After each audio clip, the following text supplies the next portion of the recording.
Welcome to Healthy Hips and Knees. Thanks for joining me. Today we're going to be covering exercises and stretches to really work on giving your knees a lot of stability. Oftentimes what I find as a trainer or strength coach is that if you're having knee pain, I don't look directly at the knee. I start investigating the hip. Oftentimes it's due to muscular imbalance, and that's what we're going to be working on today. Gluteal dysfunction is a big reason why we end up with bad knee pain. And oftentimes in our society, sitting extended periods of time, muscles of the glutes, the butt, just isn't working right. And so the purpose of this video also, when we're helping your knees, is to make sure your gluteals are working properly. Before we get started with the first combination, let's talk about duration and repetition range. We want to hold bare minimum all these stretches for a minute. If you have more time, do it a little longer. The muscles will tend to relax. As far as repetitions go, all the exercises, I want you to start off with 15 and work your way up to 30. When you'll know you'll be on the right track when you get to 30 and it's feeling easy.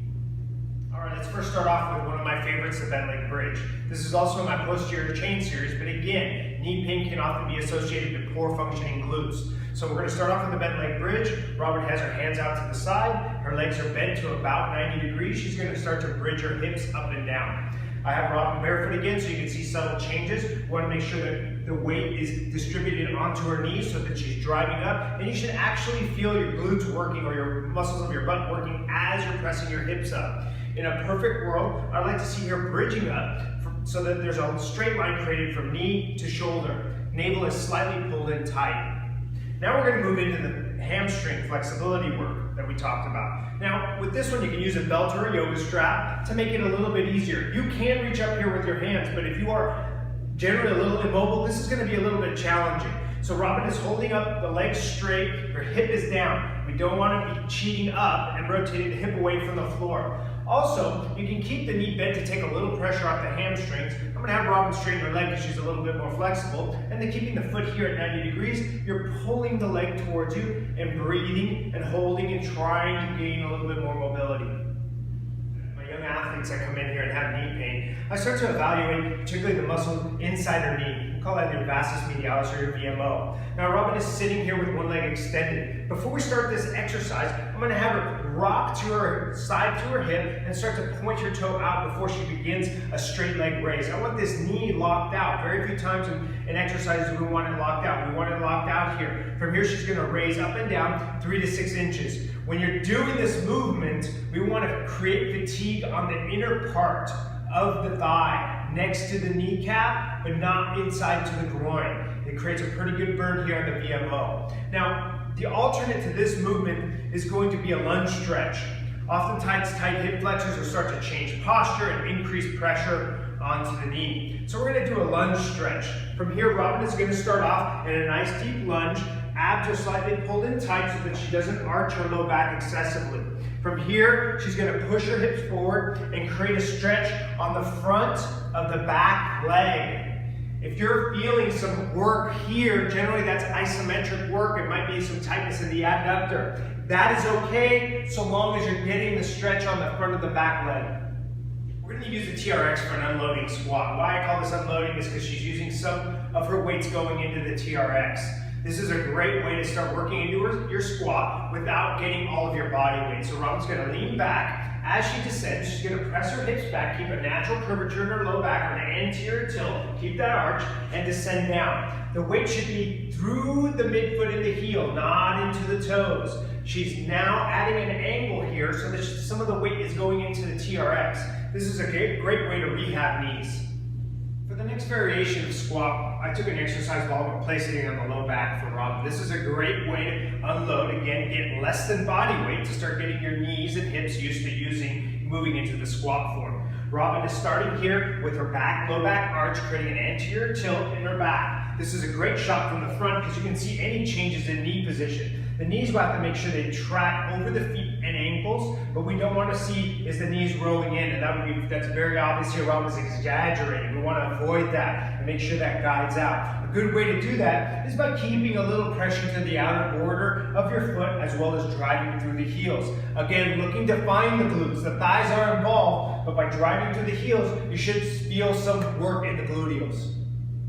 We're just showing a different angle here on the exercise ball squat and the Swiss ball squat. I'm going to have Robin stop at the top and go into a neutral pelvis. Now, a lot of people will squat down without changing the position of their pelvis.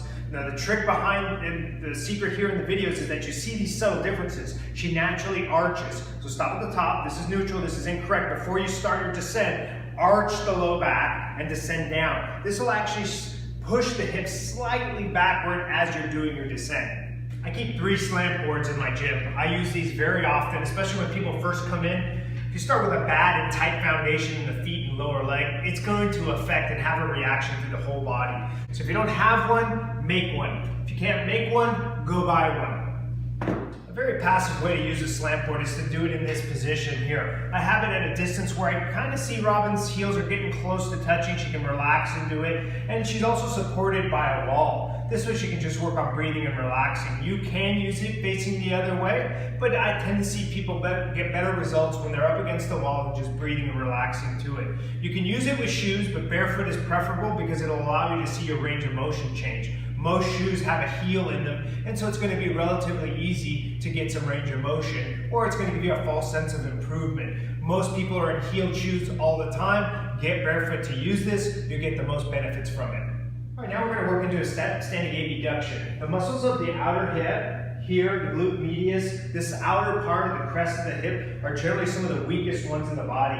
Partially because everything we do linear. Once we stop playing our sports and moving in lots of different directions, these muscles tend to get weak. So Robin is pulling her navel to spine, flexing her foot, keeping the leg completely straight and coming straight out to the side. The trick here is to come straight out to the side and start generating some work in the outer part of the hip. Real easy to compensate in this one and start turning the toe outwards to compensate using the front overworked part or the tight part of the hip flexors. So this is our standing abduction. Control movement, navel pull the spine. Now the stretch we're going to do with this one, I call a box pigeon. Now pigeon pose is something that's done in yoga quite often, but most of my clients are either too stiff or don't want to get up and down off the floor that often to do the stretch. This is a great variation, especially if you adjust your height. Find a height that works for you. Robin is optimally getting here at about 90 degrees, but a lot of people, that might be too tight. Your hips might be too tight. You can cheat this in and close the angle and work on stretching. The stretch should be felt in the gluteals here and in the hip. Keep the foot flexed and relaxed and continue to breathe. Just another angle on the box pigeon so you get the idea. Robin's knee is just outside the hip here and her leg is bent to about 90 degrees. Again, if your hip is really tight, you can bring this in closer, but strive to keep the knee outside the hip. If it's still uncomfortable, you have significant knee pain, you can use a yoga block or a towel and give it support to ease into it. Again, if you have pain and the intensity is too high, you're not going to relax, the muscle tissue is not going to open up. Next, we're using our BOSU for some balance work. Now the goal here on the balance work is to work stability of the hip and knee and ankle. With the knees slightly bent, navel pulled in tight, Robin is working on keeping her balance. Naturally, you're going to run or roll into the big toe side of the foot. So most of my clients, I want working on keeping their weight slightly to the outer border of the foot. Now I have the BOSU for safety next to the half rack. So always protect yourself, keep something there to hold on to in case you lose your balance.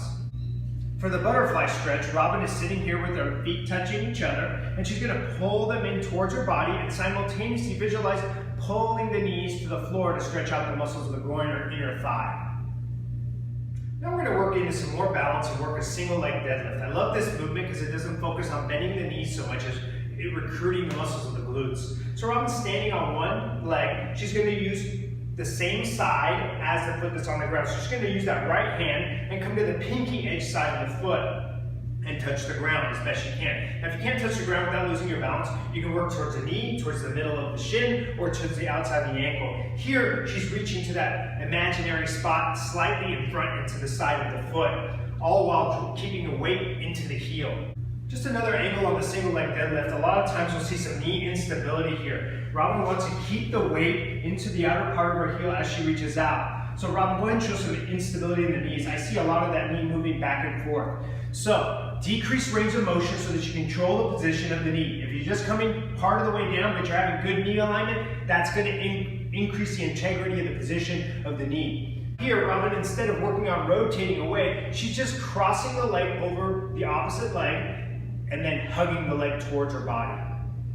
We're going to work a variation of a pistol squat. Pistol squat is really advanced, but we're going to work this variation. It'll make it so that you can really work on knee strength and stability in the hip. So Robin, before she starts, she's arching the low back. From here, she's sitting back and actually unloading, rocking forward and standing.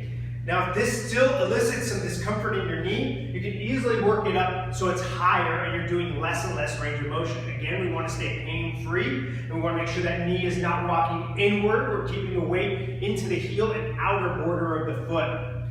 Now, to alternate with the pistol squat, we're going to do a classic hamstring. A lot of people have tight hamstrings, will have low back problems or knee problems because this changes posture. So this forward fold can be done in a lot of different ways. You can support yourself by leaning into a wall. You can bend your knees to take a little pressure off, or you can take a wider stance. All those are variations. If you add more intensity, you can actually lift the hands off the floor, hang by holding opposite elbows, extend the legs. Do what works for you and something you can relax into. We're going to use the Swiss ball for our next combination for the hamstrings. I do this every week to warm up my hamstrings and make sure they're firing well. Weakness and tightness in the hamstrings can lead to problems in the knee. So, Robin places her lower leg and heels on an exercise ball. Hands are alongside the body. And from here, with her legs straight, the first part of this movement is bridging with the legs straight. She's going to work her given repetitions in this position. After she finishes her repetitions here, she's going to transition to the second part of this movement, which is a bent leg bridge. So Robin's going to bring the ball in so the knees are bent to about 90 degrees, and she's going to bridge up and down with the knees bent in this position. From here, she transitions to actual movement of the ball in and out. With the hips held high, she pulls the ball in and out. My pet peeve with this motion, I have a lot of clients who start to get real lazy on me and let their hips sink. Like, I don't feel it in my hamstrings. Well, get your hips up, bridge up, and curl it in, pulling it in. Now, the alternate to this is going to be a crisscross forward fold. Crisscross applesauce is something we use in our gymnastics classes quite often, but here we're adding a stretch to the low back and the hips by leaning forward. Again, adjust your position. You can open up the position. Robin, come on up. You can open up position if it's too intense on the knees. You can not cross the legs quite so far, and then lean forward and ease into the position. But otherwise, cross as much as you feel comfortable, lean forward. And remember to do the opposite position as well. The other leg on top. Thanks for joining me for Healthy Hips and Knees. I'm here with my camera woman, Isabel, who helped me. Check out our website, robinandvictor.com, for more ideas. Thanks.